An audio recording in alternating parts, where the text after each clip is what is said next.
So we need to decide the direction of flow. Direction of flow of the information from which component to which component. So the information flows in a particular fashion as per your requirement. So you have to decide how my flow of information will occur and how they will be designed. Okay, Debo, start. Debo Bhaiya Yes. will give an example of Google. Google. Somebody Yes, sir. told that Google has 2 billion. Billion is 10 to the power 9. Number of 2 into 10 to the power 9 number of codes. So Debo, you share that architecture of Google. You will Yes. see how hard it is. 2 into 10 to the power 9. That many number of codes are there. So Debo, can you share? Debo. Sir, yes, sir. Yeah, please share that. Let them get the idea about the Google. Then you note it down, or you can you keep a copy of this Google? You can get in the net.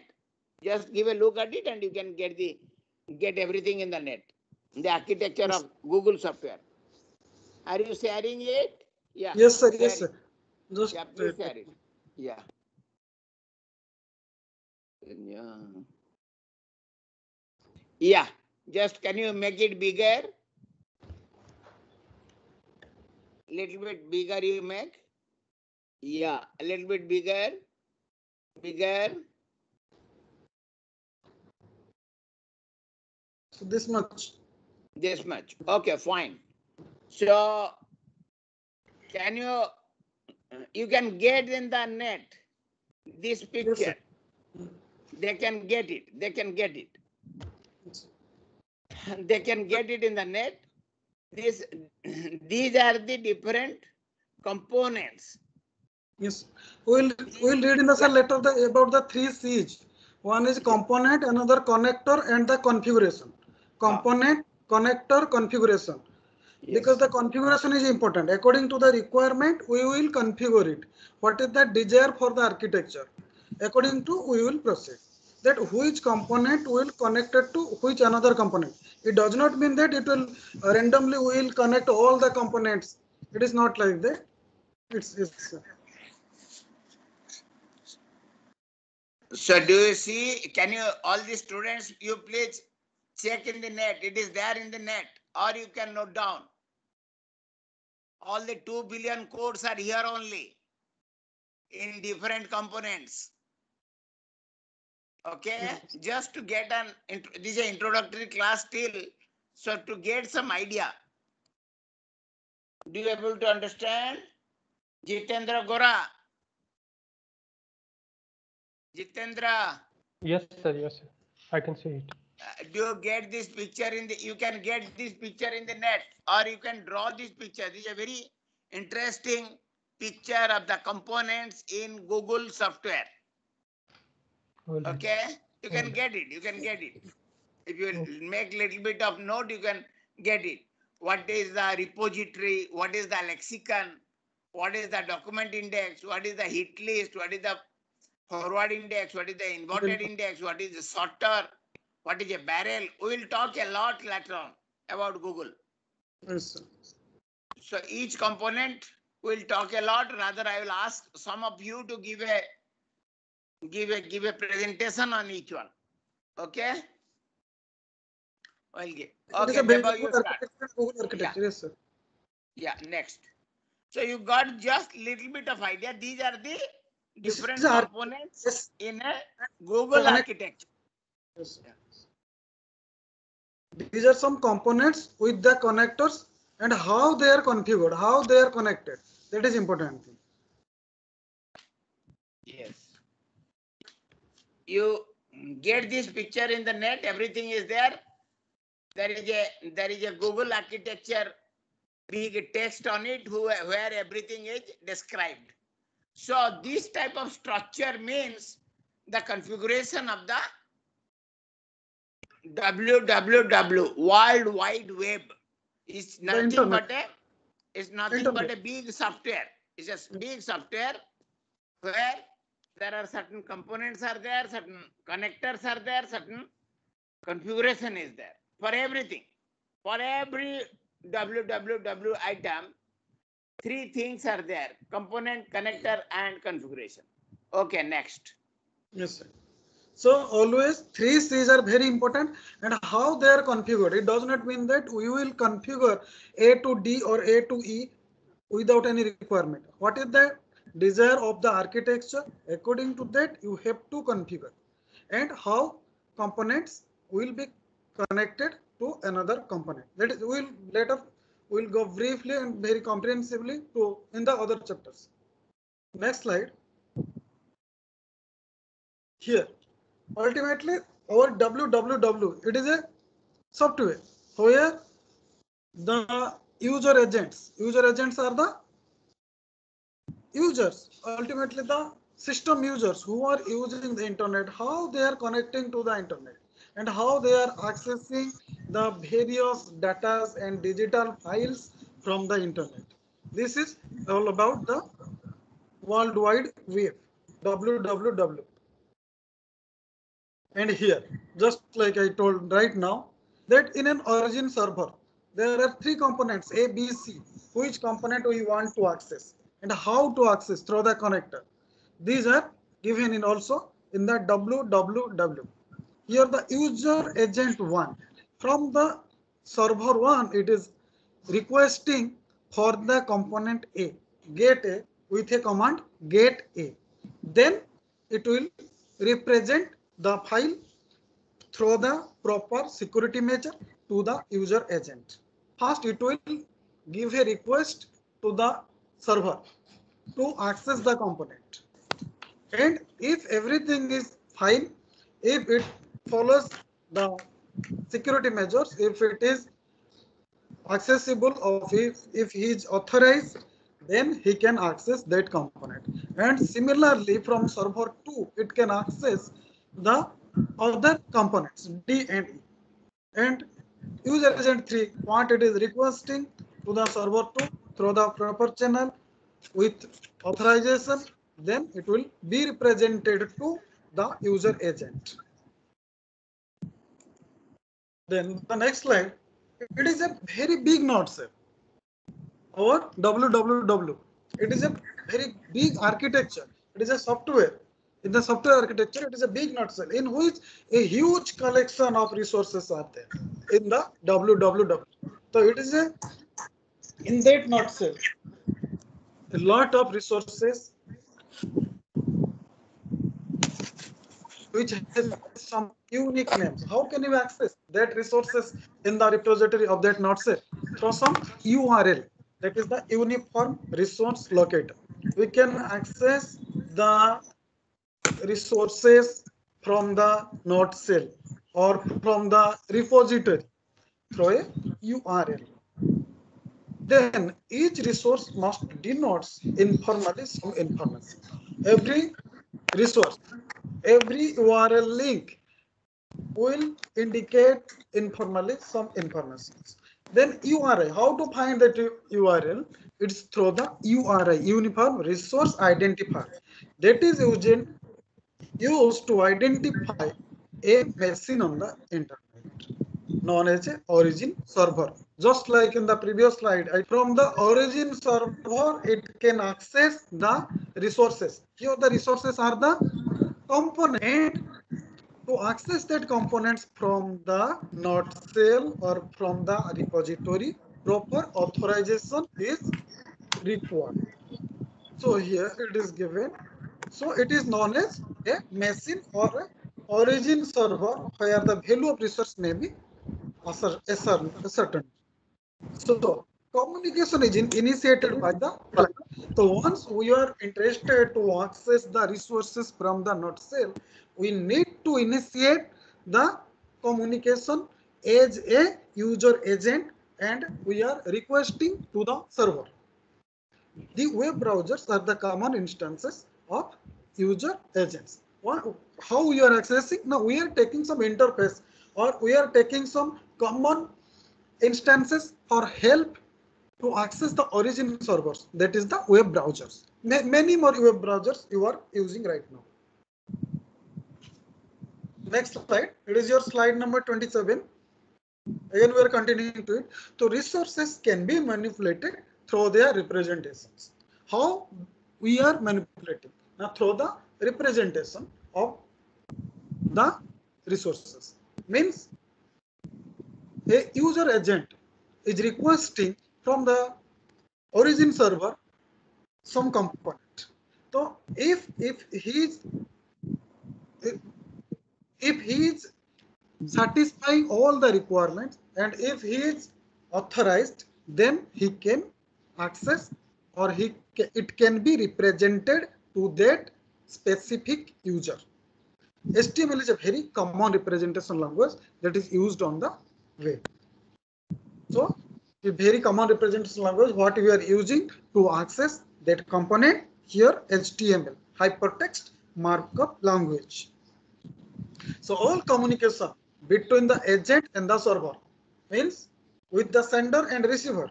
One is the user agent, another one is origin server where we are accessing our resources.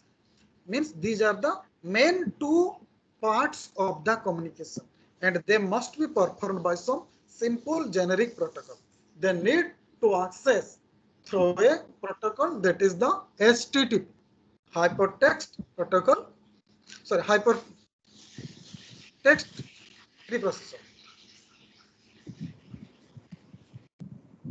And which offers the command get and post. How we are requesting? Now we are requesting through a command get, GET, means get component A, get component B. Then if you are satisfying all the requirement, the origin server will provide the representation of the component with a command post, POST. All communication between the user agents and the servers must be fully self-contained so that is selfless interactions. Self-contained means once your session is expired, once it is communicated, later stage you have to re-establish the communication in between the server. Otherwise, because it is stateless. Very popular stateless protocol HTTP we are using for accessing the server through the browser, web browser. Means once the connection is disconnected, you need to again re-establish the connection to again communicate to the origin server. So it is stateless. The architecture of www is wholly separate from the code. It is separate from the code. Code is something different in the background of your software. So there is no single piece of code. Millions of codes, billions of codes are implemented to develop the architecture of www. There are multiple pieces of code. A segment of code, you can say also, are there in the www that implement the various components of the architecture. The architecture must have some various components, their connectors, and a proper configuration in between the component and connectors. Okay, and each component needs a segment of code to be implemented in the architecture so that it will be functional.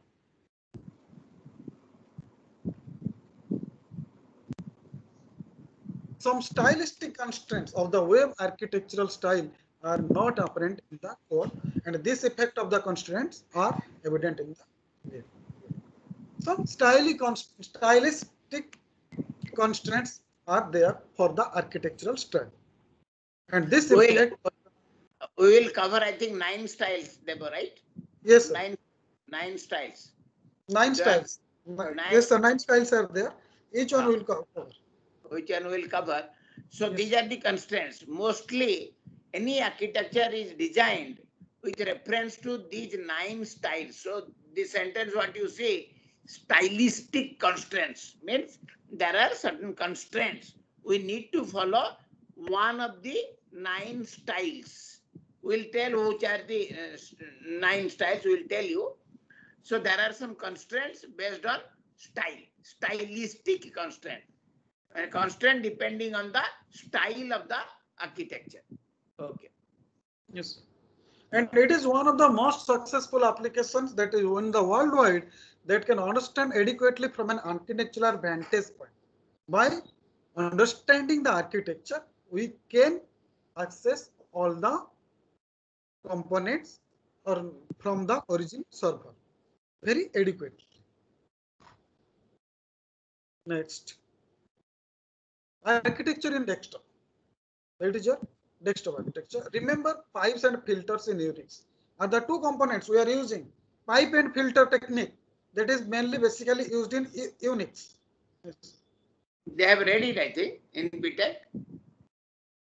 Some few students perhaps. Are you aware what is a pipe? What is a filter in Unix? Anybody? Srilekha? No, sir. No, sir.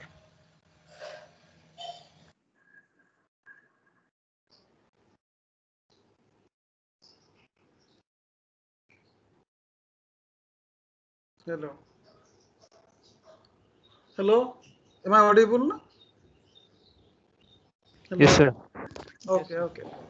So there is a technique, pipe and filter technique, that is used in Unix for some commands. That is used. We'll go for many more techniques. One of the pipe and filter, and We'll cover yes, sir. in Unix. Anyway, you explain this sentence. Yes, sir. Is invoice GRB is E August or SOT. That is application architecture used for the very some few rules. The applications can be composed by some non-programmers, that is akin to Lego blocks. So that is a different Lego blocks is there in the Unix or something.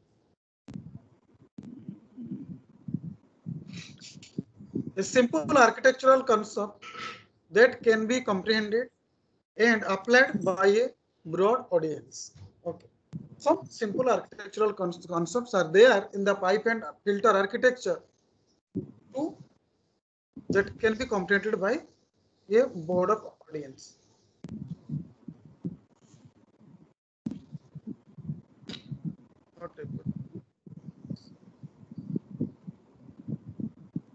Then product line. How? So this thing you will continue, sir. The TB, sir. Sir, this TB. How you are moving from some very old legacy system towards some advanced techniques? Yes, sir. This one. Product line.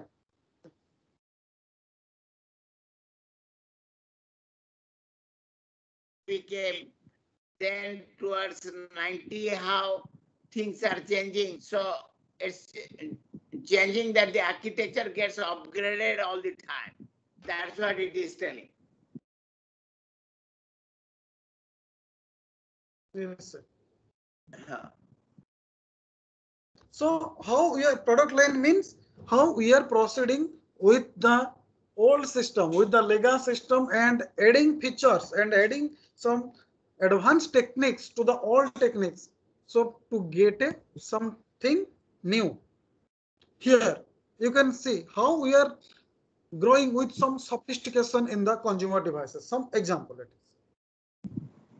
See the television in 1965, and there was no memory, there was no processor, nothing was there.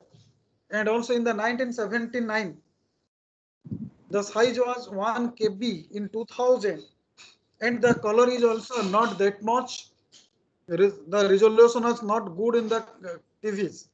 But in the later stage, it is advancing. Now, these TVs are highly sophisticated. Means this is the product of any consumer product. How we are moving from the legacy system to the primitive one.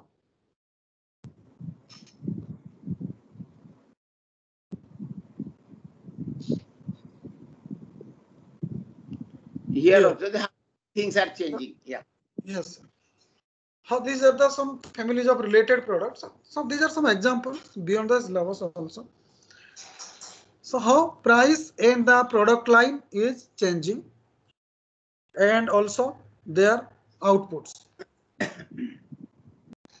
Here, some briefly about the necessity and the benefits of the product lines. Building each of these televisions from scratch would likely to put Philips out of business. Reusing the structure, behavior, and component implementations is increasingly important to successfully business practice. It simplifies the software development tasks. It reduces the development time and cost. It improves the overall system reliability. Then recognizing and exploiting commonality and variability across products by comparing the various products from the very old age to the new advanced products. Here, the architecture reuses the ideas, the knowledge, the patterns, the engineering guidance, well-worn experience. Then the product family is also reused, the structure, behavior, implementations. These things we are reusing for a new technique to get something advanced. So because we extend our architecture, you saw some TV was there in 1960s, then it got improved to 1970s, then 80s, then 90s, then 2010, 2020. So it becomes easy considering the ideas whatever was there in 1960s. They made little bit of modification. They reused whatever were there. But with modification, new things came up. With modification. So the reuse of the existing technology helped to come out with a new product in a fast rate, in a fast pace, in a earlier least possible time. They could build a new product. So the reuse is the main objective in the present day scenario. So when the size lines of codes are so much, Google is 2 billion. If something new improvement they want to make, they take help of the existing ones, where they take help of ideas, knowledge, patterns, engineering guidance, well-known experience, and they reuse them to make modification and get a new product. That is the main help of following everything on the basis of architecture. If at all you make any advancement, then the past architecture becomes the base, becomes the main baseline. Considering the main baseline, you can move faster for any change. That is the main objective of use of architecture. Okay, Debo. Next. Yes, sir. Here, the initial television was there, and how we are adding the advancements to the existing ones. Means you are reusing some architecture reuse and the product line reusing. We are reusing our ideas, knowledge, patterns, the guidance and structure, behavior, and we are adding some new techniques to the existing techniques to get something advanced benefits to our product. Like TV with VCR, it was TVCR. Then TV with DVD. Then the new product will be the TV DVD. TV plus HD high definition. So it is TVO. Then TV STV. That is a digital TV. TV with audio. That is a home theater. Means we are something converging that TV, that is the existing one, that is the existing old architecture with something additional benefits to it. So it becomes easier to make any new product. Yes. Consider the little bit of modification in the architecture of the previous product. They add something new, and bring out a new product with the least possible, with the minimum time because until unless they catch the market, they will miss the competition. So they have to catch the market. So to catch the market, to get a new product at the earliest possible time, the previous architecture helps to make any further modification. And they reuse the previous architecture. As a result, they are able to make any modification to bring out a new product. Yeah, next. Yes. It is a central piece of architecture in which we are adding some new modification to the existing one, like the tuner, the color, the screen, how you are, so that it is behaving in a good way, In a better way. in a better way. Yes, sir. So that is You a can, basic you architecture. can get the market, the customers will be attracted to get a new product. So you will have a better market, demand in the market. You can catch the demand in the market by selling the new product. To sell the new product, time is very short in your hand. So with Yes. the limited time in hand, Competitions are competitions, how you can make modification considering mostly the existing architecture. If you do everything giving more emphasis on architecture, then it becomes easier for you to make any modification. Okay. So the overall summary, just very briefly, software is very complex. Since we already discussed about the millions of codes and billions of codes are there, and many segments are there, each component of millions of codes. So it is a very complex thing. And these softwares are building and other engineering artifacts. And building hand, that is an architecture made in the using hand architecture. Yeah. And building architectures are an attractive source of analogy. How we are building architecture, it is a main source of analogy. Analyzing the analogy means similarity. Similarity means we had talked about civil engineering. In civil engineering, we think about the architecture first. Mukesh Ambani brought the plan for the building, then started constructing his 27-story building. So likewise, it has some similarity. Analogy means similarity. Similar. What is this? What is the similarity with the civil engineering? With the same similarity, we proceed for developing large software. Large software, 2 billions of code in Google. And the codes are nothing but all those things. The barrel, pixel, all those shutter, whatever you saw in the architecture. Okay. Software engineers also can learn from other domains. Some other domains they can also use to learn to design the architecture. They also need to develop and have developed a rich body of their own architecture knowledge and experience. The very common introductions are there in the chapter 1, and the main subject matter will start from the chapter 2. Yeah, go to the chapter 2. Till now, we are just going on introduction. What is software architecture?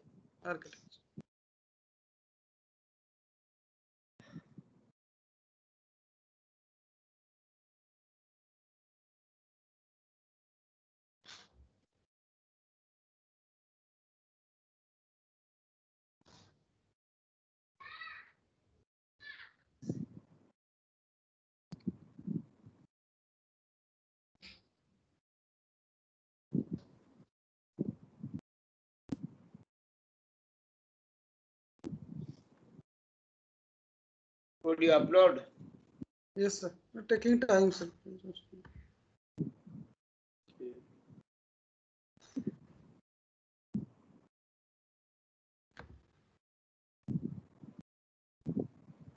Okay. So here we will hear about that component, connector, and configuration. Okay. Okay, Debbar, next. Yes, sir. Here we will discuss all the things. Architectures in context. Okay. The chapter 2. Now we'll go cover some fundamental understandings about an architecture. This is a set of some design, principal design decision, PDD. It is about a software system or about a software architecture. We must understand the PDD. That is the principal design decision. And here the three fundamental understandings of the software architecture is that every application has an architecture. Each component, just like I told, that each component has a segment of codes in the particular code. Every segment in that architecture, particular architecture. Here, every application has an architecture.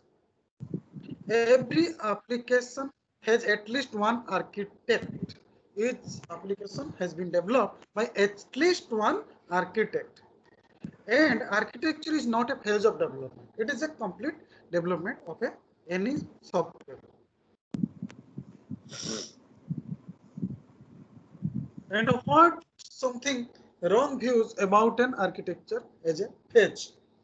Treating architectures as a phase denies its foundational role in software development. It is more than the high level design. High level design means it is a complete architecture when it is finished.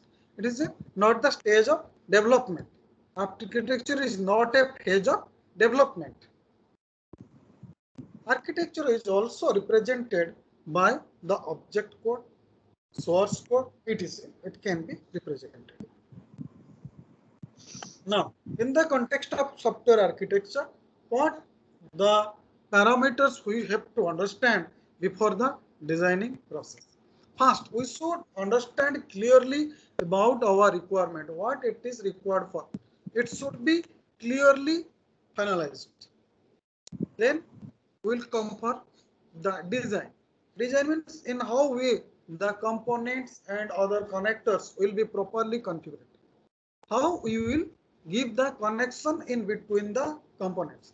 Does not mean that we will connect all the components in any random way. It should have something proper procedure to connect the components. Then implementation, where we need the source code or object code to implement that architecture. Then analyzing and testing is as we will cover. Analysis and testing of the architecture, then evaluation, how it is necessary, and then development process.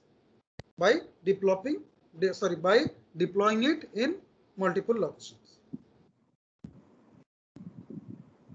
First one, in the software architecture, the main necessity of requirement analysis. Why it is required? It should be clearly elaborated. The traditional software suggests the requirement analysis should remain concealed by an consideration for a design.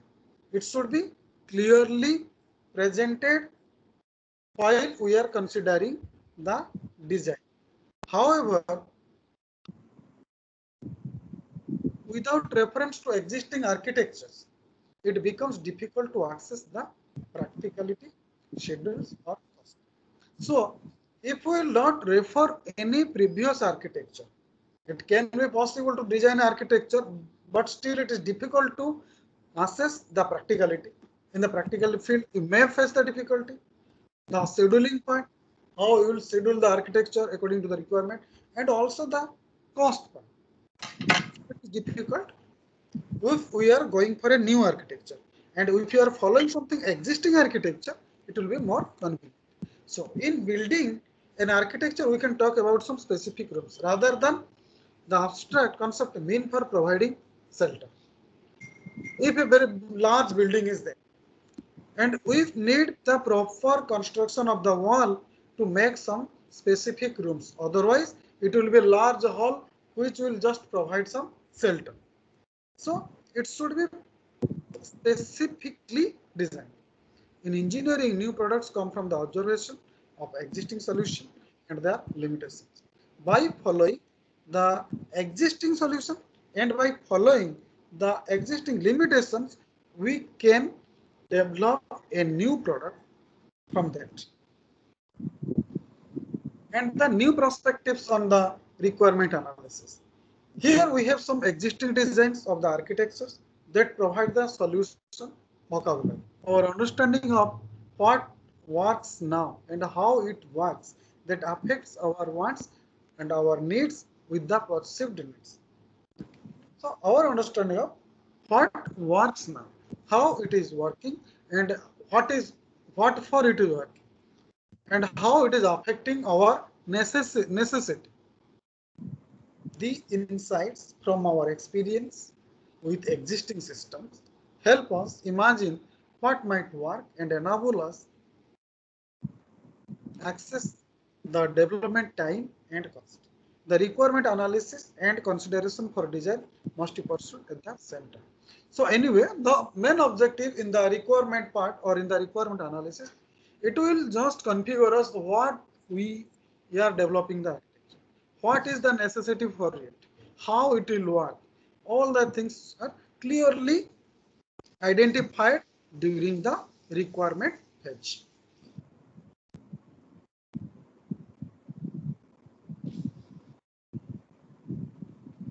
Then the NF page, we have some functional properties and some non-functional properties. Okay. So these non-functional properties may not affect directly to your architecture, but these are very much necessary for your architecture. Just like a simple example I am giving, the security. Security is a non-functional properties for your architecture, but you can't ignore the security part for developing the architecture. It is a non-functional property, but still you cannot ignore. So these are have some also important parameters or important roles in the architecture development. So NFPs are the result of architectural choice. All these are some not optionals, but still we are adding to the architecture. The functional properties are necessary for our architecture, but still we are adding some non-functional properties to the architecture. The non-functional properties questions are raised as the result of architectural choice. Because another part, quality, just like I told, security. Security is a non-functional property, but still you are adding to it. Another one is a quality. You are developing architecture, you are developing a software that may not be popular. The users, but if the quality is maintained, then it may be more desirable. So the NFP questions are raised as the result of architectural process. The specification of NFP might require an architectural framework to even enable their statement. An architectural framework will be required for assessment of whether the properties are achieved. To achieve the best of the software, we need the NFP. We develop an architecture, and to achieve the best, how the software will be more qualitative. In that time, we need the NFP. Here, the twin peak model. Here, the levels of details are described something with a requirement with the architecture, and these are associated with your some specification. What are the requirement specifications for the architecture? Okay, it is purely dependent on the implementation. The specification means the requirement specification before developing the architecture. How it is dependent. Next, the design and architecture. Second part. First one was the requirement. Then we will go for the design part, design of the architecture.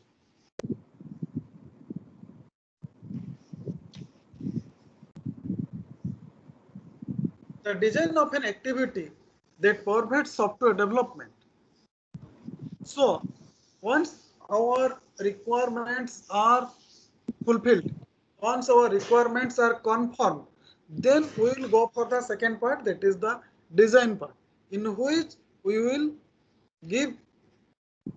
create the architecture before the implementation. Before the implementation, the design part is there. So it is an activity that creates parts of a system architecture. Typically in the traditional design phase, decisions concern, it is a system structure. Architecture means what? What is the design part? It is typically a system structure or identifying the primary components, because in the architecture we have components and connectors, and the very important thing is their connections. So typically it will explain the system structure and identifying the primary components with their proper interconnections. Architecture denotes the set of principal design decisions. The architecture will define the PDD, principal design decision, about a system. And this is just more than a picture, structure. So ultimately, we have to design the architecture before going for the implementation. Then architecture centric design, another point. Here this slide says our design needs to be centered around architecture, not the conventional style whatever we had read in UML. So this slide says that we should move around architecture, not in a conventional way. Okay, Yes. Traditionally, design phase suggests translating the requirement into the algorithm. It was previously there. Now we are very much centric to the proper design strategy. How it, what the necessary. We will be more centric. We will be more focusing to the main design part. So a programmer can implement them. In an architecture centric design, what the situations we have to understand, what the difficulties we will face. So here the main thing is the stakeholders. In that design part, who are the stakeholders? That should be clearly specified. And decision about the use of codes component of the self, component of the self method. So this is a code step. COTC. So I'll tell these points. Deva, I'll tell. So our aim is to move around the design phase, should move around the architecture. You see 2 billions of codes of Google. You are 50 students working for Google, for example. So how you will proceed? How you will proceed to build such a large software?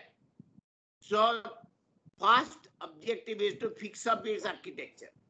So it's a architecture centric. Your whole center of job is to fix up the architecture and move according to the architecture. That is architecture centric. So what you will do? You will identify the stakeholders. Who are the stakeholders? Stake means who take the responsibility. Who are the people who need what? Who are the main key persons involved in the software development? Stakeholders. Who are the stakeholders? Tell the users are the main stakeholders.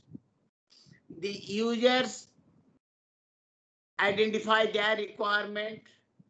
Then after the users identify their requirement, the requirements are in detail discussed by the architect. Then architect depends on the developers to develop in his particular style. In his means architecture style. So whether he should develop in that exact style or not. So developer is a stakeholder, architect is a stakeholder. Then after developer, who will test it that yes, whatever is in the requirement, everything is working fine. So tester is a stakeholder. Then who is investing money for it? So many people, hundreds of people working for years and years. So they have to be paid, and money comes from which source? Who is paying for their salaries? So those who are investing money for it. So they are all these stakeholders. They are all stakeholders. For example, ये Srilekha. Sir, sir, Yeah, Srilekha, you are, for example, the manager of Singareni coal mine. Okay, you want a software for coal excavation. So who are the stakeholders? You tell. Who are the stakeholders? You are the manager of Singareni coal mine. You want a software for coal excavation. A software. Automate. You want to automate the coal excavation. So who are the stakeholders? Tell.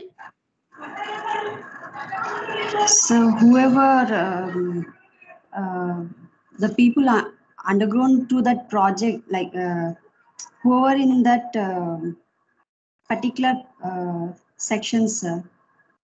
So who are in that section? Tell. There are two groups. Who are those two groups? One will invest money and another will develop the software.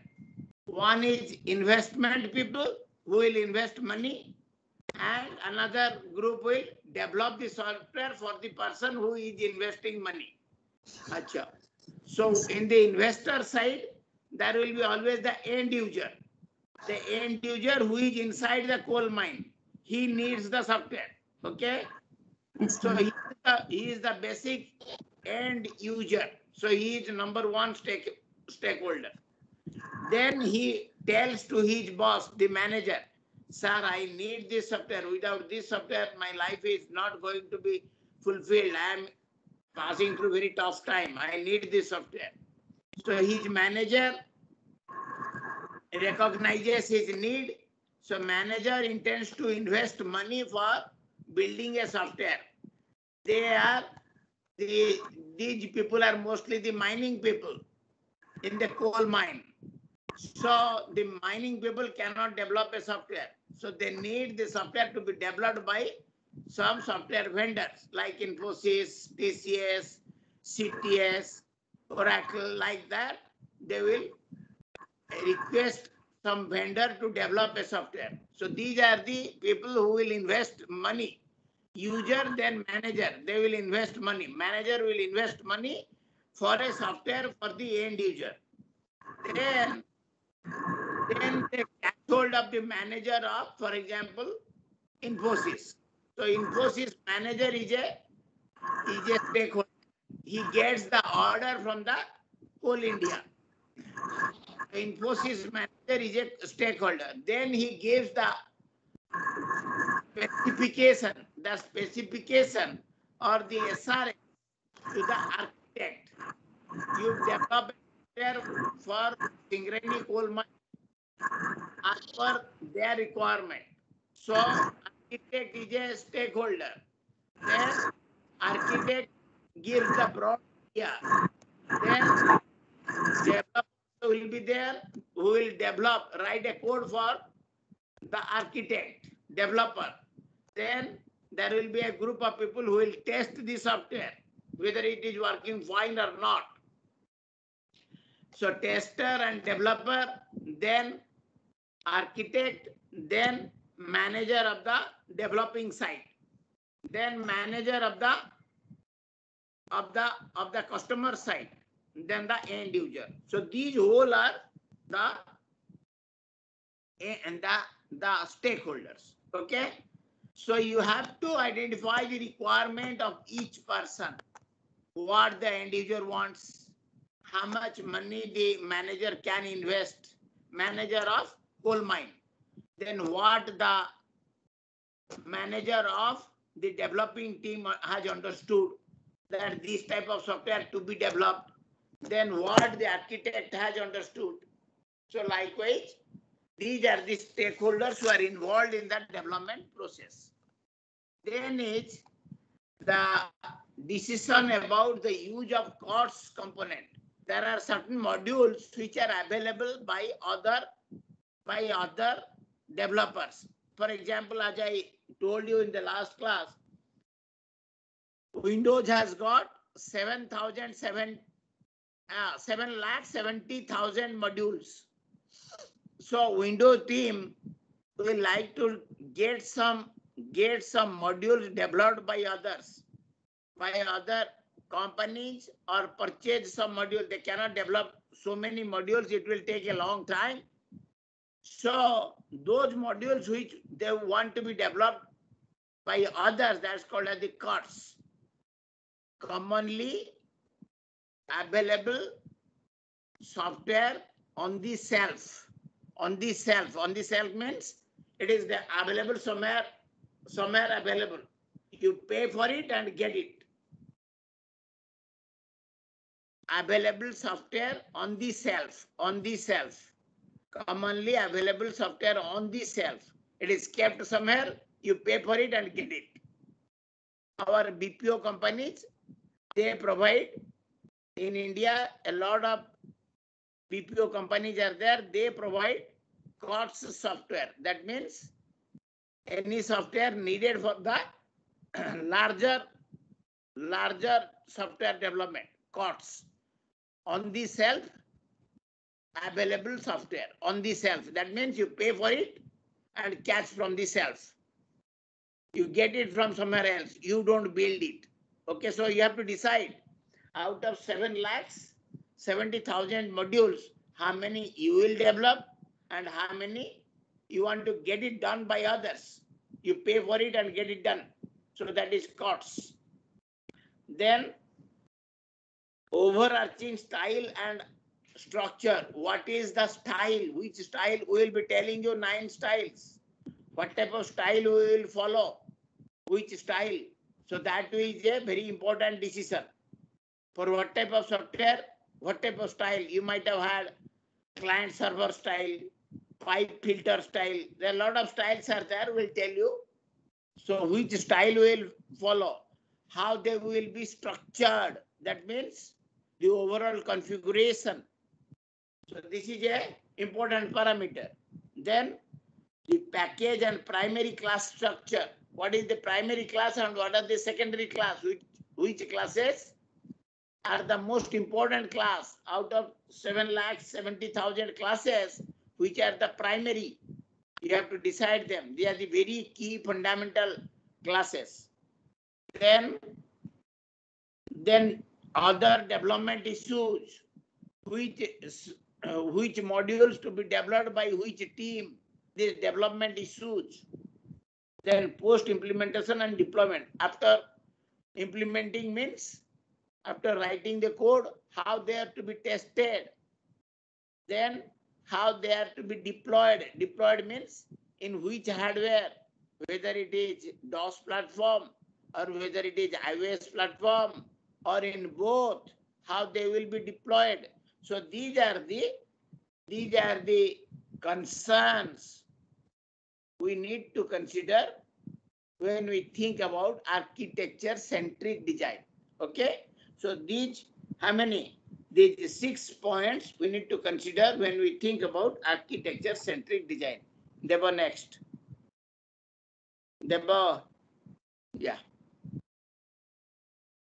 In our basic design concept, what we have read, what we do, we separate the concern. What are the concerns?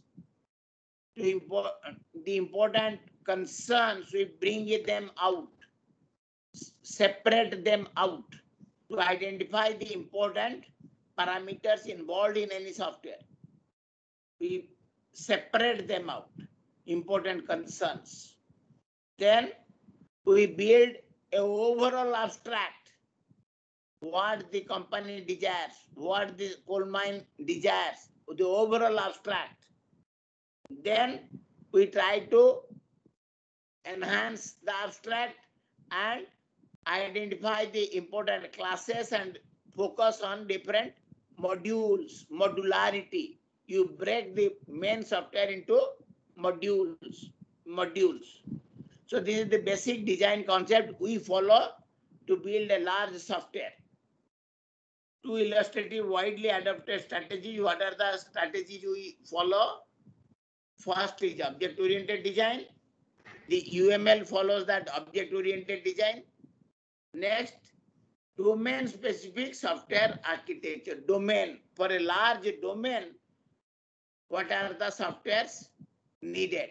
For a large domain-specific, for specific to a domain, for specific, for example, for a banking system, what are the group of softwares?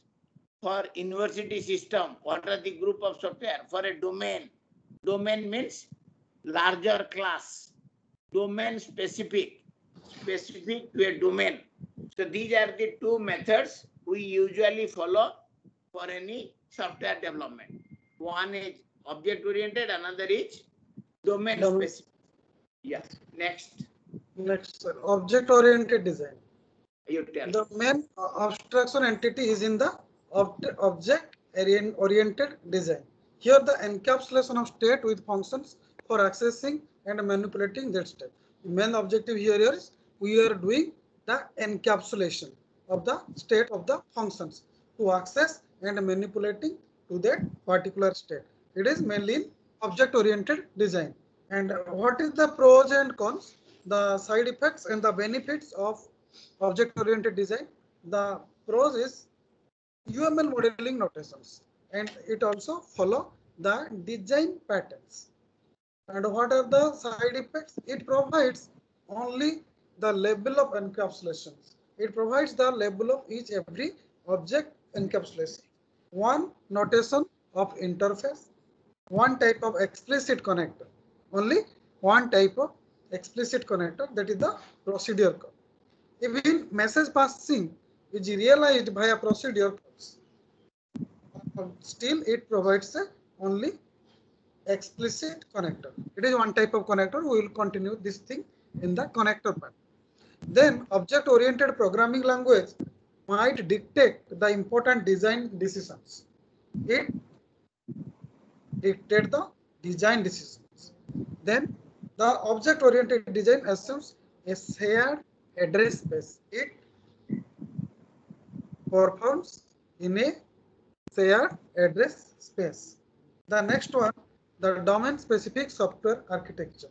It is captures and characterizes the best solutions and best practices from the past projects within a domain. Since it is very domain-specific, in a particular domain, it will just capture and characterize the best solution, which is the very good solution, and what is the best experience associated with the software, it will just characterize. Then production of new applications can focus on the points of novel variation. Then also the reuse of applicable parts of the architecture and implementation.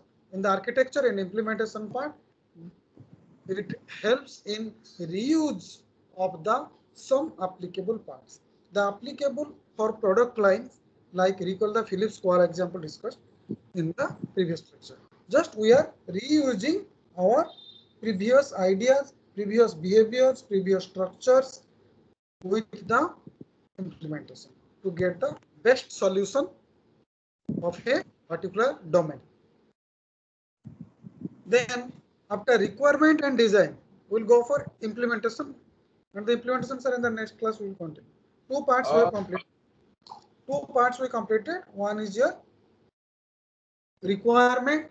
What are the basic requirements, and the design. In the design, we have two parts, like the object-oriented design and the domain-specific software architecture.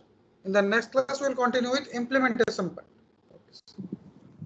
Implementation means mostly we write the code for it. Code. Yes, sir. Code for it. The source code, how you are writing the code for it.